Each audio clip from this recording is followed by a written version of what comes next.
Hello friends, welcome to study platform GK trick. Friends, आज के video में हम पढ़ने वाले हैं पॉलिटी में संविधान की प्रस्तावना या उद्देशिका।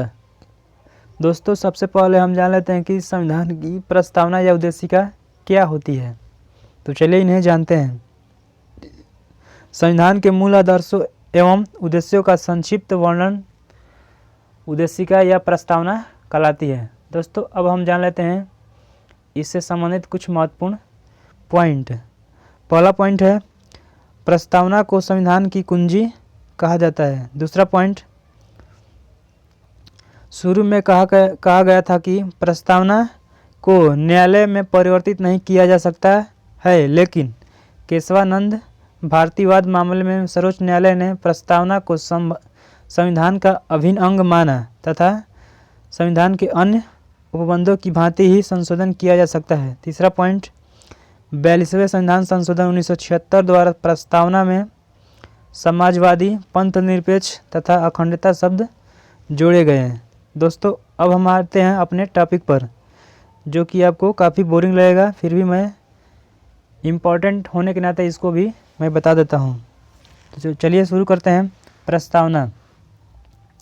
हम भारत के लोग भारत को एक संपूर्ण प्रभुत्व संपन्न, समाजवादी, पंथ निरपेक्ष, लोकतांत्रिक गणराज्य बनाने के लिए तथा उसके समस्त नागरिकों को सामाजिक, आर्थिक और राजनीतिक न्याय, विचार, अभिव्यक्ति, विश्वास, धर्म और उपासना की स्वतंत्रता, प्रतिष्ठा और अवसर की समता प्राप्त कराने के लिए तथा उन सब में व्यक्ति की गरिमा और राष्ट्र की एकता और अखंडता सुनिश्चित करने वाली बंधुता बढ़ाने के लिए दृढ़ संकल्प होकर अपनी इस संविधान सभा में आज तारीख 26 नवंबर 1949 ईस्वी मिति मार्गशीर्ष शुक्ल सप्तमी संवत 2006 विक्रमी को एतत् द्वारा इस संविधान को अंगीकृत, अधिनियमित और आत्मपर्पित करते हैं। दोस्तों, इसमें महत्वपूर्ण पॉइंट है, पूछ लिया जाता है कि आपसे कि भारत की प्रस्तावना किससे शुरू होती है, तो आपका आंसर होगा हम भारत के लोग।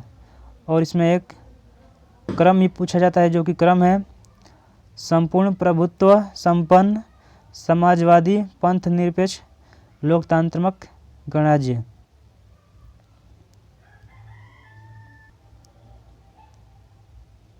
दोस्तों, आगे देखते हैं संविधान संबंधी विचार। उद्देशिका को के.एम. मुंशी ने, राजनीतिक जनपत्री ठाकुरदास भार्गव ने संविधान की आत्मा तथा N.A. पालकीवाला ने संविधान का परिचय पत्र कहा है। अनुच्छेद 32 संवैधानिक उपचारों का अधिकार को डॉक्टर भीमराव अंबेडकर ने संविधान का हृदय एवं आत्मा कहा है। सर अर्नेस्ट बार्कर ने प्रस्तावना को संविधान का परिचय पत्र कहा।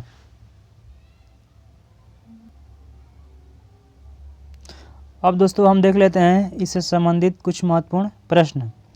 सर्वोच्च न्यायालय द्वारा ऐसा किस वाद में कहा गया है कि अनुच्छेद 368 के अंतर्गत संविधान के प्रस्तावना में भी संशोधन किया जा सकता है, परंतु यह मूल ढांचे का उल्लंघन करने वाला नहीं होना चाहिए।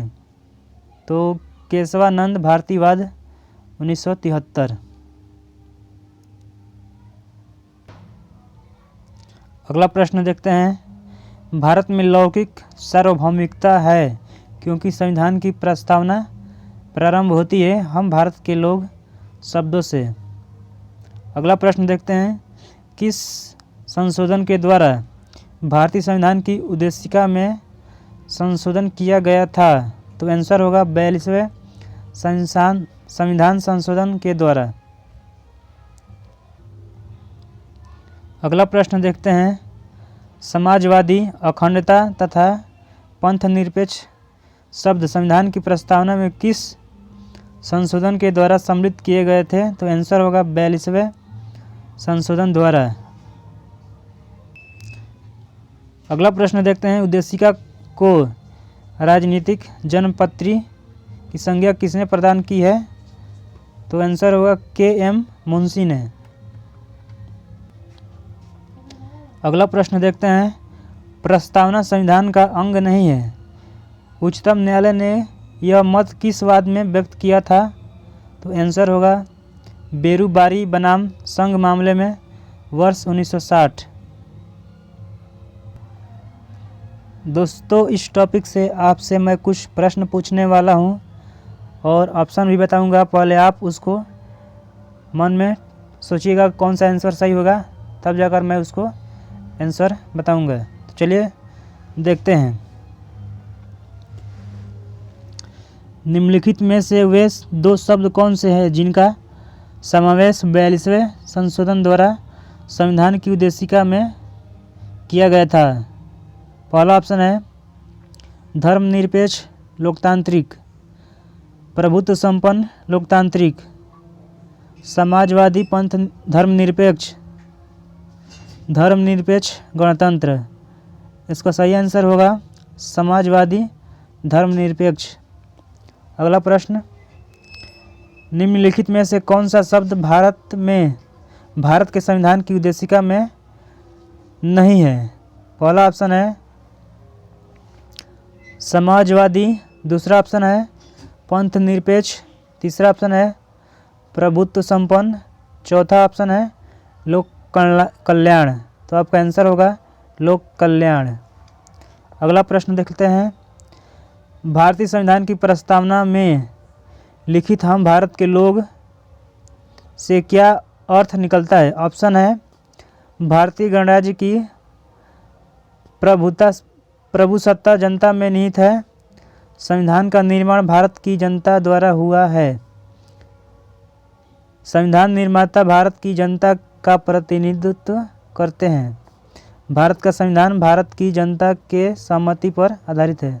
ऑप्शन सही होगा संविधान का निर्माण भारत की जनता द्वारा हुआ है। अगला प्रश्न है 42वें संविधान संशोधन द्वारा प्रस्तावना में निम्नलिखित में से कौन सा शब्द जोड़ा गया? ऑप्शन है लोकतांत्रिक, न्याय, समाजवाद, राजनीतिक। तो आंसर होगा समाजवाद। अगला प्रश्न है भारतीय संविधान की आत्मा किसे कहा जाता है? ऑप्शन है प्रस्तावना, मूल अधिकार, नीति निर्देशक तत्व, उपरोक्त सभी। तो आंसर होगा प्रस्तावना। अगला प्रश्न है भारत में लौकिक सार्वभौमिकता है क्योंकि संविधान की प्रस्तावना प्रारंभ होती है। ऑप्शन है हम भारत के लोग शब्दों से, जनता के जनतंत्र शब्दों से, जनता के लोकतंत्र शब्दों से, प्रजातंत्रीय भारत शब्दों से। आपका आंसर होगा हम भारत के लोग शब्दों से। अगला प्रश्न देखते हैं भारतीय संविधान की प्रस्तावना में देश का कौन सा नाम उल्लेखित है? ऑप्शन है भारत और भारतवर्ष, भारत और हिंदुस्तान, भारत और इंडिया, हिंदुस्तान और भारतवर्ष। आपका सही आंसर होगा भारत और इंडिया। अगला प्रश्न देखते हैं भारत के संविधान की प्रस्तावना में प्रथम संशोधन कब किया गया? आंसर है 1951, 1971, 1976, 1984। आंसर होगा 1976। दोस्तों अब हम मिलेंगे अगली वीडियो में, तब तक के लिए जय हिंद, जय भारत।